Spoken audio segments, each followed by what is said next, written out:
satu mazhab jadinya, karena biasanya kalau bicara dengan ahli hukum nggak ada lain kecuali harus ke MK, padahal itu jebakan Batman nih kalau di sana. Nah, kondisi penyelenggaraan pemilu saya katakan hari ini sebenarnya terjadi malpraktek yang luar biasa. Terus kemudian yang kedua, akhirnya pemilunya gagal sebetulnya di dalam konteks kita bahas tentang free and fair, bebas dan jujur. Kalau kemudian legitimasinya tidak bisa dipertanggungjawabkan, maka nanti pemerintah baru ini akan terus menerus menumpuk yang akhirnya terjadi distrust, disorder, disobedient yang akhirnya menjadi political chaos. Harga political chaos itu lebih mahal dibandingkan kalau kemudian seluruh politisi itu menjadi jujur.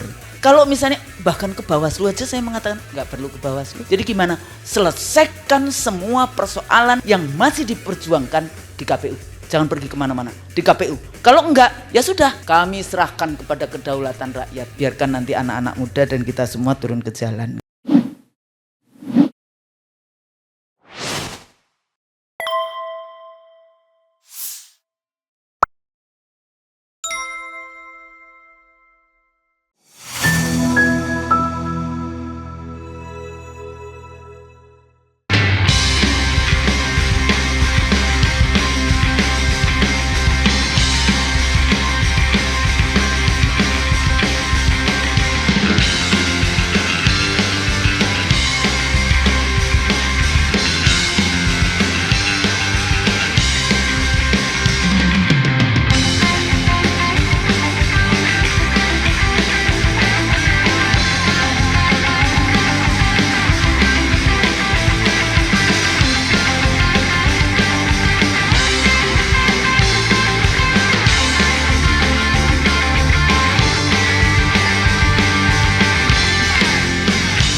Bismillahirrahmanirrahim. Assalamualaikum warahmatullahi wabarakatuh.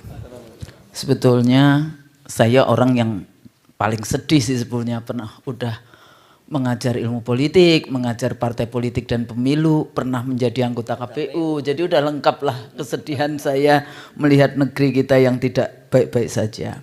Tapi di dalam ilmu politik sendiri sebetulnya yang kita ajarkan tidak cuma who, got, what, when, and how. Oh ya, kan selalu itu aja itu. Padahal itu sosiologi, itu bukan ilmu politik itu. Padahal kita mengajarkan yang pertama adalah moralite, kemudian filsafah, kemudian pemikiran politik, baru kemudian public ethic yang kayak gitu. Tapi di luarnya ternyata prakteknya tidak demikian. Nah, jadi kalau tadi tidak usah ke MK, alhamdulillah nih satu mazhab jadinya. Karena biasanya kalau bicara dengan ahli hukum nggak ada lain kecuali harus ke MK, padahal itu jebakan Batman nih kalau di sana. Nah, kondisi penyelenggaraan pemilu saya katakan hari ini sebenarnya terjadi malpraktek yang luar biasa. Terus kemudian yang kedua, akhirnya pemilunya gagal sebetulnya di dalam konteks kita bahas tentang free and fair, bebas dan jujur. Ya, dan selalu dikatakan, kan kemarin ada yang mengatakan etika dasmu misalnya ya. Nah, ini kan apa sih manfaatnya kalau kita menyelenggarakan pemilu yang dengan integrity? Why election integrity matters? Kayak gitu kan. Karena hasil dari pemilu itu yang dibutuhkan adalah legitimasi pembentukan pemerintahan baru. Kalau kemudian legitimasinya tidak bisa dipertanggungjawabkan, maka nanti pemerintah baru ini akan terus menerus menumpuk yang akhirnya terjadi distrust, disorder, disobedient yang akhirnya menjadi political chaos. Harga political chaos itu lebih mahal dibandingkan kalau kemudian seluruh politisi itu menjadi jujur.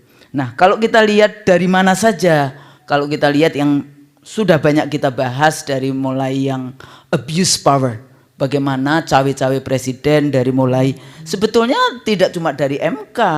Sebetulnya ini proses dari 2014, 2019, kemudian pilkada, di 2020 anak mantu jadi. Tapi kenapa tidak diselenggarakan di pilkada 2022 dan 2023? Akhirnya di PLT kan kepala-kepala daerah. Pemindahan-pemindahan, pergeseran-pergeseran pejabat yang kira-kira tidak mau tunduk taat patuh. Kemudian ada juga kalau dulu kita selalu mengatakan election itu kan kompetisi excluding the use of force, nggak boleh menggunakan kekerasan. Jadi aparatus negara itu juga nggak boleh menjadi satgas pemenangan kayak gitu tuh nggak boleh. Tapi yang terjadi sekarang dengan kementerian semua sampai tingkat desa, beberapa kementerian yang jelas itu terlibat di dalam konteks itu. Bahkan di 2019 saya katakan kepala desa itu banyak sekali yang disandra, mau 2 periode atau masuk penjara dengan adanya kementerian desa yang dana desa 1 miliar. Bayangkan dari 83 ribuan kepala desa, lurah itu siapa yang bisa membuat laporan benar kepada BPK dengan dana 1 miliar itu. Nah ini juga rentetannya sudah panjang kayak gitu. Kemudian masuk ke penyelundupan hukum. MK itu tadi ya diselundupkan, kan mestinya kan MK tidak punya kewenangan menambahkan atau sudah. Lah itu kalimat itu kan nggak boleh ya di dalam konteks itu. Ya open legal policy apapun lah mestinya tidak demikian. Nah ketua MK-nya waktu itu mengatakan oh kita tidak konflik of interest. Halo, sebetulnya saya nggak tahu ini bagian dari desain atau tidak. Ketua MK sejak dia ijab kabul dengan adiknya presiden, sejak itu pula dia harus keluar. Kenapa? Karena 100% pekerjaan MK itu berhubungan dengan pembuatan, ya kan maksudnya menikah dengan adiknya presiden. Jadi yang ketua MK-nya itu harusnya mundur kayak gitu. 100% pekerjaan MK itu berhubungan dengan presiden. Karena seluruh undang-undang itu dibuat oleh presiden bersama dengan DPR. Jadi nggak ada itu yang namanya saya tidak konflik of interest. Cuma paham nggak dengan apa itu konflik of interest? Kayaknya ya mungkin itu kita kekeluargaan gitu, mahkamah keluarga jadinya kayak gitu kan. Dengan PLT kemudian sistemik di KPU-nya sendiri. Jadi saya katakan fabricated election. Ya, jadi fabrikasi. Sepertinya pemilunya demokratis. Bebas kok milih, tapi sebetulnya sudah terjadi kejahatan pemilu yang luar biasa. Makanya kalau kita lihat di videonya siapa? Dirty Vote itu kan ada pidana, ada administrasi, ada pelanggaran etik. Jadi semuanya ada itu. Fabricated election. Atau biasanya juga Huntington bicara tentang the liberal Machiavellian election. Pemilu terbuka tapi penuh dengan tipu-tipu muslihat. Salah satunya di model IT itu. Jadi DPT penyelenggara dari rekrutmen sampai kemudian KPU, Bawaslu, DKPP, aparatus negara masif tentu saja di dalam penyelenggaraan. Di sini yang menarik karena saya dulu menjadi ketua divisi IT KPU yang dulu juga dibantu oleh Bapak Jenderal kita ini. Zamannya saya menjadi anggota KPU itu geng IT KPU-nya geng IT KPU anak-anak muda semua itu. Jadi kita punya 54.900 aktivis mahasiswa. Jadi dari BEM, HMI, IMM, PMKRI, Himba Budi, pokoknya semuanya diajak, guru SMK, siswa SMK, BEM yang kita kirim ke 4.276 kecamatan, 440 kabupaten kota, 32 provinsi, data center dan disaster recovery center. Kita bangun waktu itu ya dengan harga 395 miliar. Yang saya baca hari ini, tadi itu sempat baca kayak gitu, katanya ITB itu cuma dapat 3,5 miliar. Bikin apa itu? Berarti dia cuma disuruh bikin softwarenya saja, tidak kemudian kalau tadi dikatakan bagaimana arsitektur jaringannya, bagaimana engine core sistemnya, katanya ada di Alibaba di luar, bagaimana kejanggalan source code, sirkapnya, fitur editing hilang. Jadi kalau salah, kita dulu punya yang namanya bagian yang kita sebut handling error. Jadi itu semua harus dengan berita acara di kecamatan. Kita taruh di kecamatan dulu mahasiswanya. Nah, kita tarik kabel data baru waktu itu. Yang kecamatan dulu nggak ada. Ya kayak gitu ya. Telkom itu menarik kabel data baru. Nggak cukup dengan Telkom kita pakai telepon satelit. Semuanya itu sudah diletakkan fondasinya. Loh sekarang itu nyontek aja kenapa sih? Nggak mau. Nyontek ini belajar dari, padahal ketua KPU-nya dulu juga anggota KPU 2004. Mestinya dia juga tahu bagaimana sebetulnya transparansi dan akuntabilitas. Nah di sini penting kayak gitu ya. Jadi nggak bisa dikalahkan dengan quick count. Kemarin saya juga Ibu Kusnul, ini berarti nggak percaya dengan tes darah kayak gitu kan? Dihubungkannya dengan quick count yang sampelnya 1.000, 1.200, 2.000, 4.000 berapa itu? Dari 823.000 TPS. sekian, ribuan sekian yang kayak gitu TPS. Nah, persoalannya yang dites itu nggak cuma satu orang, tapi 204 juta pemilih. Nah, kayak gitu kan yang dites darahnya itu. Bukan ngetes darah cuma satu orang kayak gitu kan dalam konteks itu. Tapi bagi saya dalam situasi budaya politik di Indonesia seperti ini nggak bisa. Anda bisa bayangkan jam 4 saya menang berdasarkan quick count. Loh, itu penghinaan luar biasa kepada penyelenggara pemilu KPU yang dia dibentuk berdasarkan konstitusi. Dan itu discourage terhadap mungkin berapa sekarang jumlah, kalau zaman saya dulu 5,5 juta pekerja pemilu. Sekarang mungkin lebih banyak, dulu cuma 565 ribuan TPS, sekarang 823 ribuan TPS. Jadi ini kayak di hijack kayak gitu kan.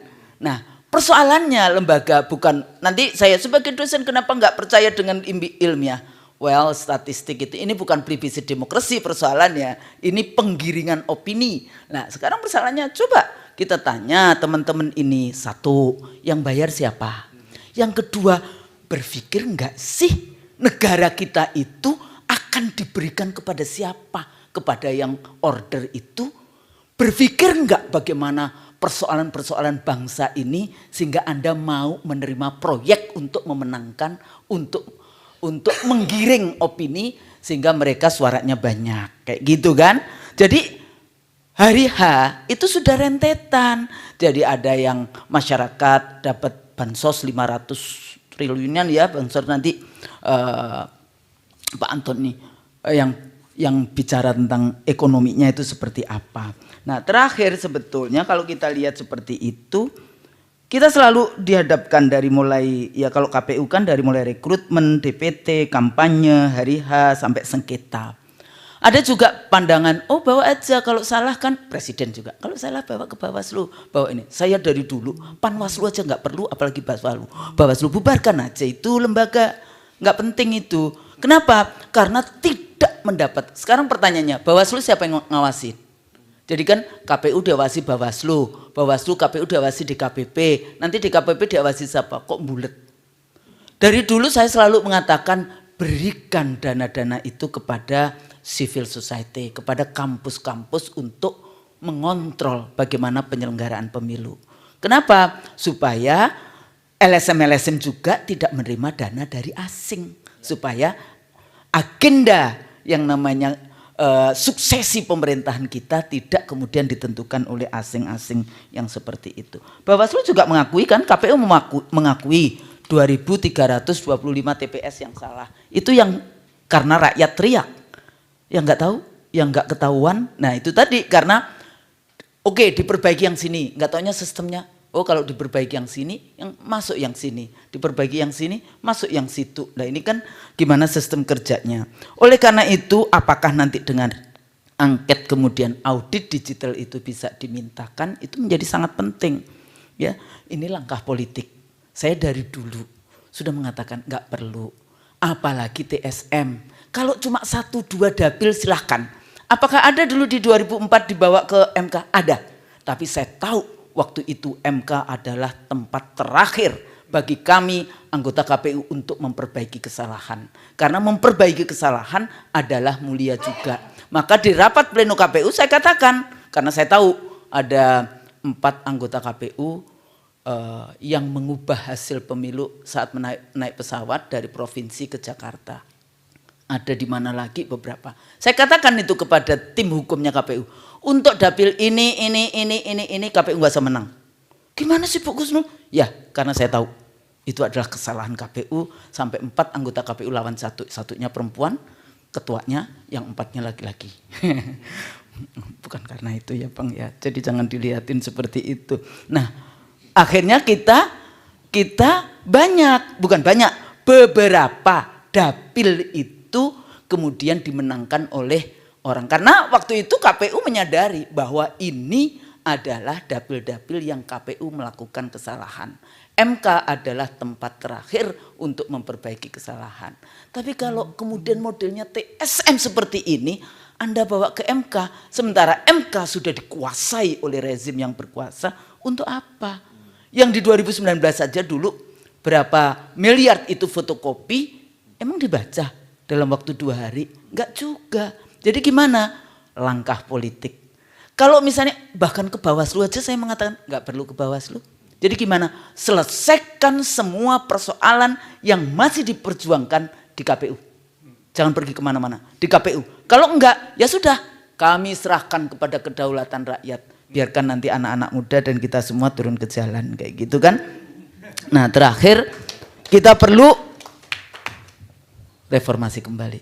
Mudah-mudahan ini semangat bagi kita semua mencari kebenaran. Kebenaran enggak perlu ini, nanti kebenaran itu akan menemukan jalannya. Yang penting tetap ini semua di dalam kerangka untuk memperbaiki kondisi bangsa. Karena hari ini ya kedaulatan kita sudah dijual dengan harga murah tanpa rasa malu kepada asing dan sekarang sepertinya kita semua Mahkamah Konstitusi dulu kita sebut sebagai mahkamah kalkulator, sekarang menjadi mahkamah keluarga. Nah, ini persoalan kita bersama-sama, tapi saya nggak mau bertanggung jawab kalau itu yang curang Bawaslu, yang curang rezim yang sedang berkuasa, yang curang KPU. Kata Ketua Bawaslu kan kita semua bertanggung jawab. Halo, yang melakukan kecurangan siapa? Enak aja. Ya, jadi ini jadi penting, mudah-mudahan berguna. Kalau salah mohon maaf. Nasrul minallah wa fathun qarib. Wassalamualaikum warahmatullahi wabarakatuh. Waalaikumsalam warahmatullahi wabarakatuh.